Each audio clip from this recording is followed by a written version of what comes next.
UP के सुल्तानपुर जनपद में पहुंचे देश के प्रधानमंत्री नरेंद्र मोदी के भाई प्रहलाद मोदी। प्रधानमंत्री के कार्यों की सराहना। बोले, मोदी के राज्य में देश में डिजिटल पद्धति तेजी से बढ़ रही आगे। देश के प्रधानमंत्री नरेंद्र मोदी की छोटे भाई प्रहलाद दामोदर दास मोदी सोमवार को सुल्तानपुर जिले के धनपतगंज विकासखंड के माधोपुर गांव सभा में अपने एक कार्यकर्ता के घर पहुंचे, जहां पारिवारिक जनों के साथ साथ क्षेत्रवासियों ने उनकी आरती उतारकर भव्य स्वागत किया। यहां मीडिया से बातचीत करते हुए प्रहलाद मोदी ने अपने भाई व देश के प्रधानमंत्री नरेंद्र मोदी के कार्यों की सराहना करते हुए कहा कि नरेंद्र मोदी के कार्यकाल में देश में डिजिटल पद्धति तेजी से आगे बढ़ रही है। वहीं राशन विक्रेताओं की आय बढ़ाने का उठाया मुद्दा। उन्होंने आगे कहा कि राशन बिक्री में भी आमूलचूल परिवर्तन हुए हैं। राशन बिक्री का तरीका अब बदल गया है, अब पहले जैसा नहीं रहा। उसका अंगूठा लगने पर राशन कार्ड मिल जाता है। उन्होंने कहा कि वह हवा में जो पहले चलता था वह कंट्रोल हुआ है, लेकिन हमारी आय में कोई बदलाव नहीं हुआ। प्रहलाद मोदी ने आगे कहा कि अगस्त में जंतर मंतर पर प्रदर्शन कर हमने मांग की थी कि 50,000 रुपये मासिक आय किया जाए, लेकिन थोड़ा कुछ सरकार ने कोशिश की है। हम आशा करते हैं कि आगे हमारी आय भी बढ़ेगी। भाई से नहीं मिलने का छल का दर्द।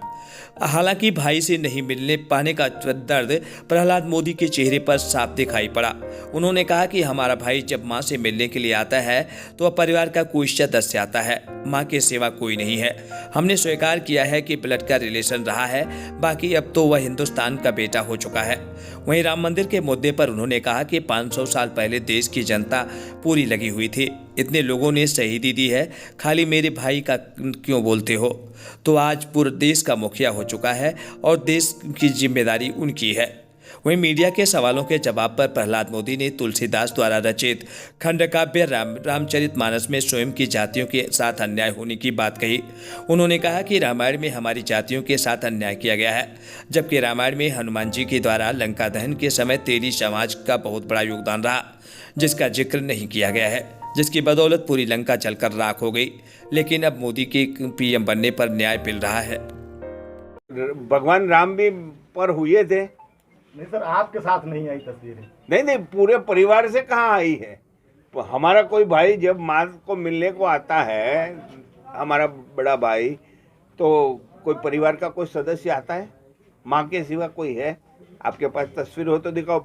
शुरू में जब पहली दफे आए थे, पहली दफे जब मुख्यमंत्री बने, तब मेरे छोटे भाई के बच्चे थे, उसके बाद बंद कर दिया उन्होंने, क्योंकि वो हमने स्वीकार किया है कि भाई अब ब्लड का रिलेशन रहा है, भाई तो है ही नहीं, वो तो हिंदुस्तान का बेटा बन चुका है।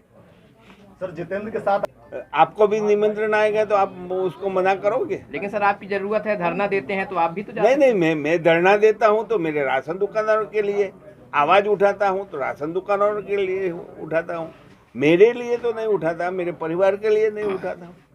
नीति में जाने से सब सुना जाता है। तुम्हारे कितने सदस्य आज तक भेजे, कितना सुना है, उसका कोई प्रमाण है? सबका सुनने की सुनाया जाता है? तो ऐसी सोच बदल दो।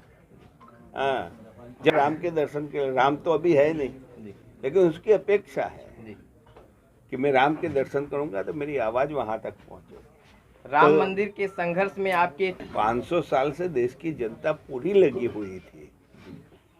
500 साल से मुसद्दा चल रहा था, तो खाली मेरे भाई को क्यों ऐसे बोलते हो? इतने लोगों ने शहीदी हो रही है उसके पीछे, उनको लगाओ ना। ये तो आज मुखिया है देश का, उसकी जिम्मेवारी है। और साथ में मैं ये भी कह दूं कि आपने रामायण में देखा होगा, जो तुलसीदास जी ने रामायण लिखी, जो कुछ पटकथाएं हुई, उसमें हमारे समाज वालों को अन्याय किया है, लेकिन अभी न्याय मिला है। जब हनुमान जी लंका गए थे, लंका जलाई, तो जलाने के लिए पेट्रोल डीजल तो उस टाइम था नहीं, वो तो तेल था। और तेल कहाँ से आया? हमारे समाज वालों ने बनाया तेल। हम तेली हैं। ये तो हमें लंका जलाने में तेली की थी, और ये भूमिका के कारण रावण का मनोदशा डाउन हुआ, और इसी के कारण राम विजयी हुए। और इसका अधिकार जो है वो तेलियों को मिलना चाहिए, नरेंद्र भाई ने प्रस्तावित कर दिया। और